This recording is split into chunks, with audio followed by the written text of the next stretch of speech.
بسم اللہ الرحمن الرحیم۔ حضرات گرامی قدر، آزادی بہت بڑی نعمت ہے۔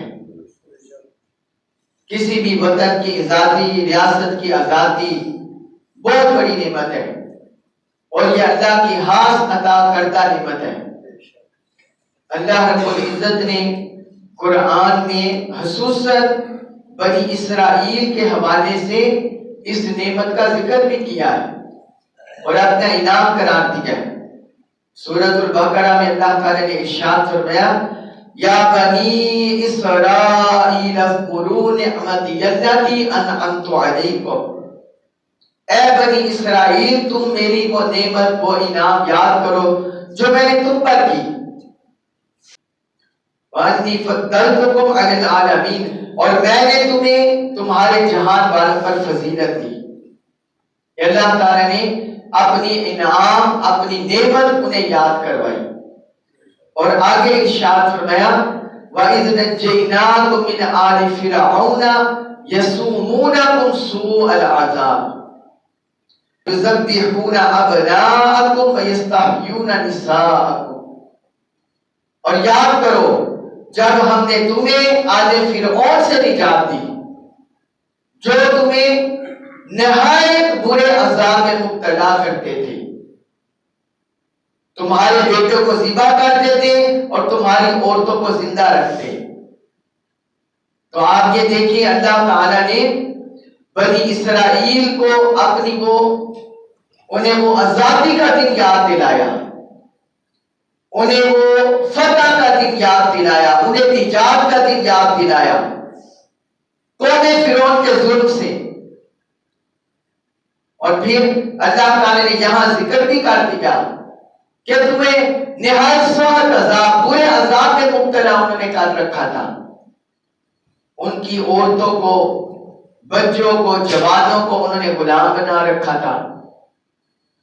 بوڑھوں سے وہ محنت مزدوری کرواتے، اور جبراً ان پر ان کی استطاعت سے بڑھ کر ٹیکس عائد کر رکھا تھا۔ پھر اللہ تعالی نے ان کے جو سزا اور عذاب کا ذکر کیا کہ ان کے بچوں کو ذبح کرتے تھے اور ان کی عورتوں کو زندہ رکھتے۔ جب کسی کے ہاں بچے پیدا ہوں ان کو ذبح کر دیا جائے، بچوں کو، تو وہ تو نسل ہی آگے نہیں بڑھ سکتی، نسل ہی نہیں پھل پھول سکتی، وہ قوم ہی مٹ جائے گی جس کے بچے ذبح ہو جائیں پیدا ہوتے ہی۔ استغفر اللہ، نعوذ باللہ من ذالک، کتنا ظلم کرتا تھا۔ اللہ تعالی نے اس کے ظلم کی طرف اشارہ کیا اور ان کی عورتوں کو زندہ رکھتا کہ تاکہ معاشرے میں برائیاں پھیلیں، معاشرے میں طرح طرح کی جو گناہ ہیں، عورتوں کی کثرت ہوگی، مرد کم ہوں گے، برائیوں میں معاشرہ مبتلا ہو جائے گا، اللہ کی نافرمانیوں میں مبتلا ہو جائے گا۔ تو اتنا ظلم و ستم کرتا، تو اللہ تعالی نے فرمایا کہ وہ نجات کا دن یاد کرو کہ اللہ تعالی نے قوم فرعون کو غلط کر دیا اور حضرت موسیٰ علیہ السلام کی قوم بنی اسرائیل کو آزادی عطا کر دی، آزادی عطا کر دی۔ حضور صلی اللہ علیہ وسلم کی حدیث مبارک میں بھی اس کا ذکر ہے۔ آقا علیہ السلام جب مدینہ طیبہ تشریف لائے تو یہودیوں کو دیکھا وہ یوم عاشور کا روزہ رکھتے ہیں، 10ویں محرم کا روزہ۔ تو آپ صلی اللہ علیہ وسلم نے پوچھا کہ یہ کس لیے رکھتے ہیں؟ تو انہوں نے بتایا، ھذا الیوم الذی اظفر اللہ فیہ موسیٰ و بنی اسرائیل علی فرعون، کہ یہ وہ دن ہے جب اللہ تعالیٰ نے حضرت موسیٰ علیہ السلام کو فرعون پر اور اس کی قوم پر، حضرت موسیٰ علیہ السلام اور بنی اسرائیل کو فتح یابی دی تھی، فتح یابی دی تھی۔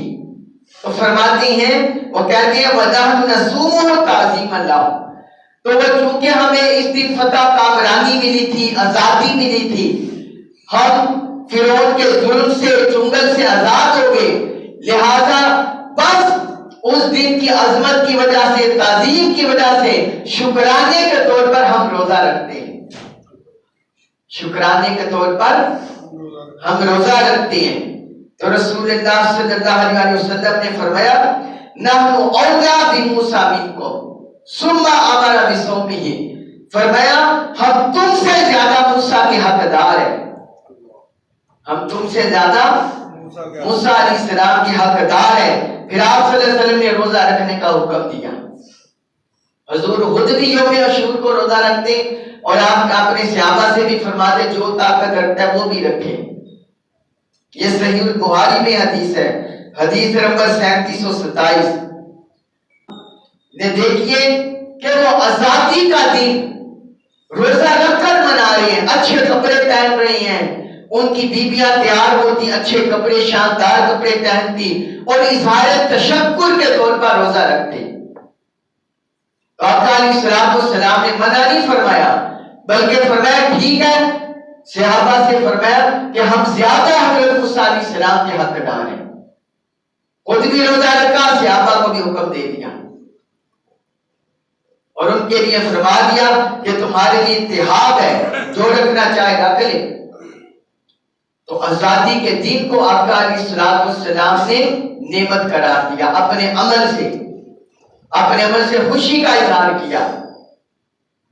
پاکستان ہم سب کو پتا ہے کہ پاکستان کتنی قربانیوں کے بعد ملا ہے، آج بھی تاریخ پاکستان پر کتابیں موجود ہیں، ہماری ماں بہنوں بیٹیوں کے بیانات ہیں، ہمارے بزرگوں کے بیانات ہیں، ہمارے جوانوں کے بیانات ہیں جو انڈیا سے ہندوستان سے پاکستان ہجرت کر کے آئے اور جن کے کاروبار وہاں تھے، جن کی فیملیاں وہاں تھی، کس قدر ظلم و ستم ہوا، کتنا خون بہایا گیا، لاکھوں قربانیاں دی گئی،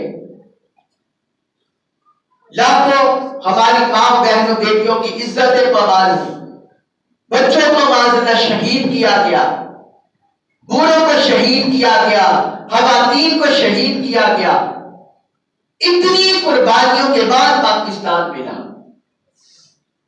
اور پھر کتنے لاکھوں مسلمانوں نے وہاں سے ہجرت کیا، اپنا سب کچھ چھوڑ دیا، اپنا کاروبار سب کچھ چھوڑ کر پاکستان آ گئے۔ پاکستان کس لیے آئے؟ صرف رہنے کے لیے؟ صرف رہنے کے لیے آئے تھے؟ صرف کاروبار کرنے کے لیے آئے تھے؟ کاروبار کرنا چاہتے وہی کر لیتے، رہنا چاہتے وہی رہ لیتے۔ اور علامہ اقبال اور قائد اعظم محمد علی جناح رحمت اللہ علیہ نے اس لیے سٹرگل کی، کوشش کی کہ پاکستان بس رہنے کے لیے ایک مسلمانوں کو بس ایک مملکت مل جائے، ایک ریاست مل جائے، یہاں کھائے پیے زندگی گزارے، نہیں، اس کا ایک مقصد تھا۔ قائد اعظم نے جو سٹرگل کی، علامہ اقبال نے سٹرگل کی، اور جو علماء مشائخ اور جو کارکنان اور جو لیڈرز تھے جنہوں نے سٹرگل کی، وہ صرف یہاں رہنے کے لیے سٹرگل نہیں کی، بلکہ اس لیے سٹرگل کی کہ یہاں رہنے والوں کو، ہر ایک رہنے والے کو اس کا جائز حق ملے، اس کا جائز حق ملے، یہاں انہیں رہنے کے لیے آزادی ہو، معاشرت میں آزادی ہو، معیشت میں یکساں انہیں آزادی ہو، سیاسی حوالے سے آزادی ہو، اللہ اور اللہ کے رسول کے قوانین کی بالادستی ہو۔ اس لیے علامہ اقبال نے اور قائد اعظم محمد علی جناح نے سٹرگل کی کہ یہاں اللہ اور اللہ کے رسول کے قوانین کا نفاذ ہو، یہاں اللہ کے احکام کی حاکمیت ہو اور حضور صلی اللہ علیہ وسلم کے احکام کی حاکمیت ہو، یہاں کے بچے، یہاں کے بوڑھے، یہاں کے جوان، یہاں ہماری خواتین وہ عزت سے زندہ رہ سکے، خودداری سے زندہ رہ سکے، ہر کسی کو جو اللہ اور اللہ کے رسول کا قائم کردہ حق ہے، بیان کردہ حق ہے، وہ ہر کسی کو ملے۔ اس لیے انہوں نے جدوجہد کی اور اس کی بنیاد دو قومی نظریہ ہے۔ کون سا؟ دو قومی نظریہ۔ 1885 میں انڈین نیشنل کانگریس بنی ہندوستان میں، انہوں نے نعرہ لگایا ہندو مسلم بھائی بھائی، اکھنڈ بھارت کا نعرہ لگایا کہ ہندو مسلمان بھائی بھائی ہیں، تو یہ تو ہو ہی نہیں سکتا۔ کیا یہ ہو سکتا ہے؟ ہندو اور مسلمان بھائی بھائی ہو سکتے ہیں؟ نہیں۔ اللہ رب العزت نے کس کو بھائی بھائی فرمایا؟ انما المؤمنون اخوہ، اہل ایمان آپس میں بھائی بھائی ہیں، اہل ایمان آپس میں بھائی بھائی ہیں۔ ہندو اور مسلمان آپس میں بھائی بھائی کیسے ہو سکتے ہیں؟ ہماری عبادت ان سے جدا، ہمارا کھانا پینا رزق حلال ان سے جدا، ہمارے طور طریقے کہ ہر طور طریقہ وہ قرآن و سنت کے تابع ہے، ان سے جدا۔ قوم کا مطلب اور کسی بھی انسان کا مطلب، رہنے کا مطلب صرف یہ نہیں ہوتا کہ بندہ کپڑے بدل رہا ہے، جس طرح وہ بدلتے ہیں ہم بھی بدل رہے ہیں۔ صرف یہ مطلب نہیں ہوتا جس طرح وہ سانس لے رہے ہیں ہم بھی سانس لے رہے ہیں، یہ مطلب نہیں ہوتا۔ کسی بھی قوم کی بنیاد اس کا نظریہ ہوتی ہے۔ کیا ہوتا ہے بنیاد؟ نظریہ، اس کا مقصد، یہ کسی بھی قوم کی بنیاد ہوتا ہے۔ اور ہمارے نظریات وہ بت پرستی پر نہیں، وہ شرک پر نہیں، وہ ہندوانہ نہیں، بلکہ ہمارے نظریات، ہمارے عقائد وہ ہیں جو اللہ اور اللہ کے رسول کی تعلیمات پر مبنی ہیں۔ اللہ رب العزت نے دیکھیے سورۃ الکافرون، اس میں واضح طور پر اہل ایمان اور باغیوں کے درمیان فرق کر دیا۔ قل یا ایھا الکافرون لا اعبد ما تعبدون، اے حبیب آپ فرما دیں اے کافرو، جن کی تم پوجا کرتے ہو عبادت کرتے ہو، میں اس کی عبادت نہیں کرتا۔ ولا انتم عابدون ما اعبد، اور جس کی میں عبادت کرتا ہوں تم اس کی عبادت نہیں کرتے۔ ولا انا عابد ما عبدتم، اور جس کی تم پوجا کر رہے ہو میں اس کو پوجنے والا نہیں ہوں۔ ولا انتم عابدون ما اعبد، اور نہ تم اس کی عبادت کرنے والے ہو جس کی میں عبادت کرتا ہوں۔ لکم دینکم ولی دین، تمہارے لیے تمہارا دین، میرے لیے میرا دین۔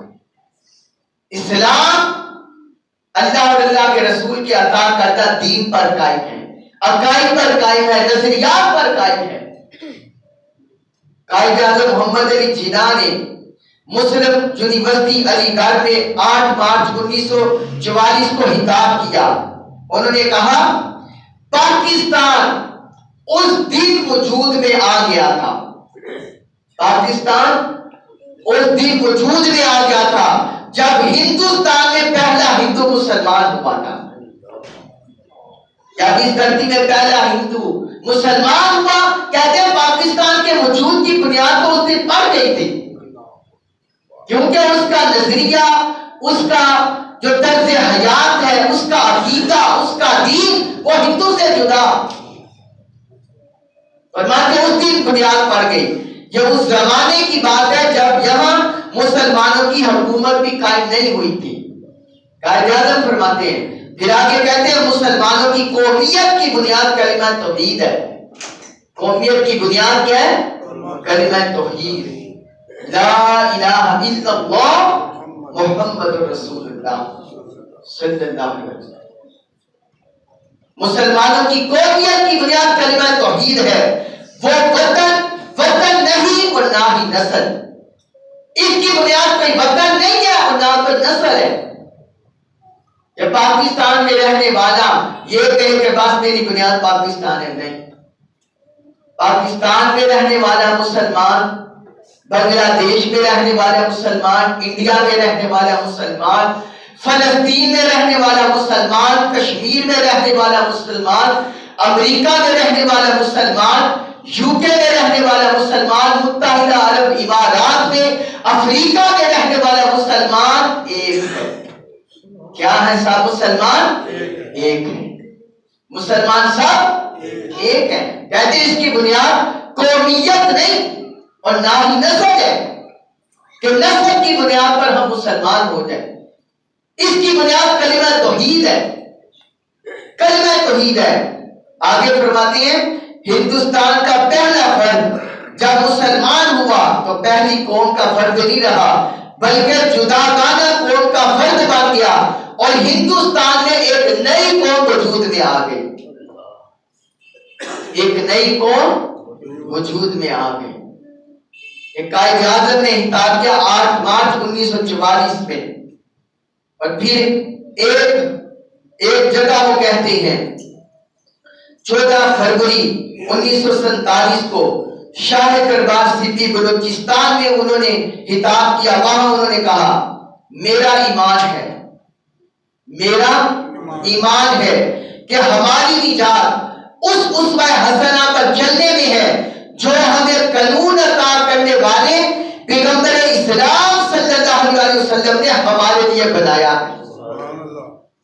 حضور کی سیرت طیبہ، حضور کا اسوہ حسنہ، آقا علیہ السلام کے اخلاق، آقا علیہ السلام کا کردار، فرماتے ہیں ہماری نجات حضور کے اسوہ حسنہ کو تھامنے میں ہے، حضور کی سیرت کو تھامنے میں ہے، حضور کے اخلاق کو تھامنے میں ہے۔ آگے کہتے ہیں ہمیں چاہیے کہ ہم اپنی جمہوریت کی بنیادیں صحیح اسلامی تصورات و اصولوں پر رکھیں۔ ہماری جمہوریت بندوں کو گننے پر نہ ہو، کرپشن پر نہ ہو، بدعنوانی پر نہ ہو، داندی پر نہ ہو۔ ہماری جمہوریت کی بنیاد صحیح اسلامی تصورات اصولوں پر اور آقا علیہ السلام کے اسوہ حسنہ پر ہو۔ یہ ہے ہماری جمہوریت، یہ ہے اسلامی جمہوریت، یہ ہے آقا علیہ السلام کی عطا کردہ جمہوریت۔ کہ ہماری جمہوریت ان بنیادوں پر ہو، کرپشن، بدعنوانی، داندلی پر نہ ہو۔ اللہ رب العزت نے قرآن میں دیکھیے زمین میں تمکن، اختیار، اقتدار اور ریاستی وجود آنے پر، ملنے پر اللہ نے کیا ارشاد فرمایا؟ فرمایا الذین ان مکناہم فی الارض اقاموا الصلاۃ وآتوا الزکاۃ وامروا بالمعروف ونہوا عن المنکر، کہ اگر ہم اہل ایمان کو زمین میں تمکن دے دیں، اختیار دے دیں، اقتدار دے دیں، پاکستان مارز وجود میں آ گیا، قائد اعظم پہلے گورنر بن گئے، پہلی ریاست کے حکمران بن گئے، آگے پوری کیبنٹ بن گئے، آگے پھر 77 سالوں سے ہم تماشا بھی ہوتا دیکھتے چلے آ رہے ہیں۔ اللہ نے فرمایا جب زمین میں اقتدار دیں تو 4 کام کریں۔ کتنے کام اہل ایمان کرے؟ 4 کام۔ اقام الصلاۃ، نماز کا نظام جاری کر دے۔ نماز کیا ہے؟ ظاہری و باطنی طہارت، ظاہری و باطنی رب کی اطاعت، اللہ اور اللہ کے رسول کی اطاعت، نماز کا نظام قائم کر دے۔ وآتوا الزکاۃ، اور زکات ادا کریں، اور کیا کریں؟ زکات ادا کریں، زکات کا نظام جاری کر دے۔ جن کو اللہ نے مالی طاقت دی ہے زکات کا نصاب پورا اترتے ہیں، فرمایا وہ زکات کا نظام ادا کریں، خود بھی زکات دیں اور لوگوں کو بھی زکات کی طرف مائل کریں۔ وَآمَرُوا بِالْمَعْرُوفِ، لوگوں کو نیکی کا حکم دے، بھلائی کا حکم دے، معروف کا حکم دے۔ وَنَهَوْا عَنِ الْمُنکَرِ، اور برائیوں سے روکے، اور کیا کریں؟ برائیوں سے روکے۔ کیا 77 سالوں میں اللہ کا یہ دیا ہوا نظام ہمیں نظر آتا ہے پاکستان میں؟ الا ماشاءاللہ کبھی جزوی جھلک اگر نظر آ جائے تو وہ علیحدہ بات ہے۔ کیا نظر آتا ہے؟ پھر ایک مقام پر اللہ تعالیٰ نے اہل اقتدار، حکمران، ان کو حکم دیا ان اللہ یأمرکم ان تؤدوا الامانات الی اہلیہا، اللہ تعالیٰ تمہیں حکم دیتا ہے کہ امانتیں ان کے اہل کے سپرد کر دو، جو امانت دار ہیں ان کے سپرد کر دو. اور پھر اللہ تعالیٰ نے ایک مقام پر عدل کا حکم دیا. یا ایھا الذین آمنوا قولوا قوامین للہ شہداء بالقسط. اے ایمان والو تم اللہ کے لیے عدل کا نظام قائم کرنے والے ہو جاؤ. کس کے لیے؟ اللہ کے لیے عدل کا نظام قائم کرنے والے بن جاؤ. وَلَا يَجْرِمَنَّكُمْ شَنَآنُ قَوْمٍ عَلَىٰ أَلَّا تَعْدِلُوا. اور کسی قوم کی دشمنی عداوت تمہیں اس بات پر آمادہ نہ کرے کہ تم عدل نہ کر سکو. کسی قوم سے دشمنی بھی ہو تو فرمایا وہ عدل کے خلاف نہ ہو. تمہارے فیصلے عدل کے خلاف نہ ہو. اعدلوا هو اقرب للتقوی. عدل کرو کیونکہ یہ تقوی کے زیادہ قریب ہے. تقوی کے زیادہ قریب ہے. یہ سورۃ المائدہ آیت نمبر 8 میں فرمایا. اب بتائیے قرآن مجید کی آیات مبارکہ کی روشنی میں ہم میں سے ہر بندہ اپنے ضمیر کو جھنجھوڑے, پاکستان کے حالات کو دیکھے. کیا ہمیں یہاں اجر و انصاف نظر آ رہے ہیں؟ کیا ہمیں یہاں جو اللہ تعالی نے امانت داری, امانتوں کے سپرد کرنا, کیا ہمیں یہاں نظر آ رہے؟ کیا ہمیں نماز کا نظام نظر آ رہے, زکات کا نظام نظر آ رہے, امر بالمعروف کا نظام نظر آ رہے, نہی عن المنکر کا نظام نظر آ رہے؟ نہیں آ رہا. یہاں تو لوٹ مار مچی ہوئی ہے 70 برسوں سے. حکمران ہمیں ایسے ملے ہیں جنہوں نے لوٹ مار کرنے میں کمی نہیں چھوڑی, اللہ ماشاءاللہ جن کے بارے میں رب جانتا ہے. ہمارے سامنے تو یہی ہے کہ کسی نے لوٹ مار میں کمی نہیں چھوڑی. کرپشن انتہا پر ہے, بدعنوانی انتہا پر ہے, بددیانتی انتہا پر ہے. اس لیے 70 برسوں سے حکمرانوں کے مال و دولت میں تو اضافہ ہوا ہے, مگر عوام کمزور سے کمزور تر ہو گیا, غریب سے غریب تر ہو گئی ہے. اور مسلسل پستی چلی جا رہی ہے 70 برسوں سے. آئی پی پیس کے یہ جو انہوں نے معاہدے کاٹی ہیں, یہ بجلی کے دام عوام پر گرا دیے. اتنی مہنگی بجلی لینے کے معاہدے, اس میں حکومت کے بھی معاہدے شامل ہیں اور نجی جو پرائیویٹ معاہدے ہوئے وہ بھی شامل ہیں. کتنی مہنگی ہم کو بجلی مل رہی ہے. پھر کبھی گیس کا بحران, کبھی چینی کا بحران, کبھی پیٹرول کی قیمتوں میں اضافہ, کبھی مہنگائی کے طوفان. یہ سب کیا ہے؟ یہ اللہ اور اللہ کے رسول کی مخالفت ہے. اور جو قرآن کا ہمیں نظام ملا, اللہ کے رسول صلی اللہ علیہ وسلم نے ہمیں نظام عطا کیا, یہ اس کی مخالفت ہے. اپنی تجوریاں بنتے جائیں, اپنا علاج بھی باہر سے, اپنے بچوں کی تعلیم بھی باہر سے, کپڑے منگوانے وہ بھی باہر سے, جوتے منگوانے وہ بھی باہر سے. یہ نظام ہمارے حکمرانوں کا اور اشرافیہ کا, حکمران اشرافیہ کا. گورنر, وزیر اعلیٰ, وزراء, جدید بیوروکریسی, یہ سرکاری محکمے, ان کے جو خرچے پیٹرول کے اور دیگر چیزوں کے سالانہ 26 ارب روپے بنتے ہیں.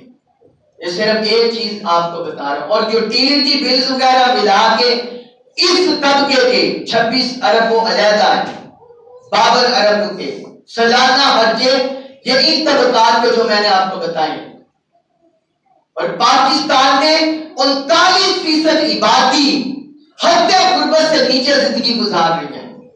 39% آبادی, یعنی 100 میں سے 39 ہمارے اندر جو احباب ہیں, افراد ہیں, وہ حد غربت سے نیچے زندگی گزارے. مطلب یہ ہے انہیں کھانے پینے کے لیے, علاج معالجے کے لیے, اپنی ضروریات زندگی پورے کرنے کے لیے ان کے پاس وسائل ہی نہیں ہے. کون لوٹ کے کھا گیا؟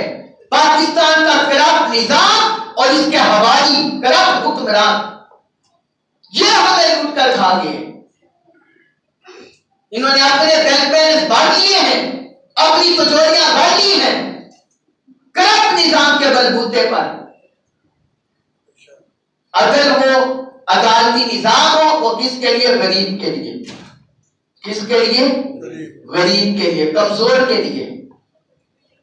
اور جو طاقتور ہے مالی حوالے سے, یا جن کی پہنچ ہوتی ہے کوئی رشوت کے لحاظ سے یا کسی وزیر کے ساتھ, وہ قاتل بھی ہو تو چھوٹ جاتا ہے, بدعنوان کرپٹ بھی ہو تو چھوٹ جاتا ہے, کروڑوں اربوں کے گھپلے بھی کیے ہو چھوٹ جاتا ہے. اس کا مطلب ہے ہم نے قیام پاکستان کا مقصد نہیں پایا. پاکستان تو مل گیا مگر اس کے قیام کا مقصد ہمیں نہیں ملا. وہ جو خواب دیکھا تھا علامہ اقبال رحمت اللہ علیہ نے, اور جس کے لیے قائد اعظم نے اسٹرگل کی, اور جس کے لیے ہماری ماں بہنوں, بیٹیوں نے, جوانوں نے, بزرگوں نے شہادتیں دی, قربانیاں دی, وہ پاکستان ابھی تک گم ہے. وہ پاکستان تو ہم نے ابھی اپنی نگاہوں سے دیکھا ہی نہیں ہے.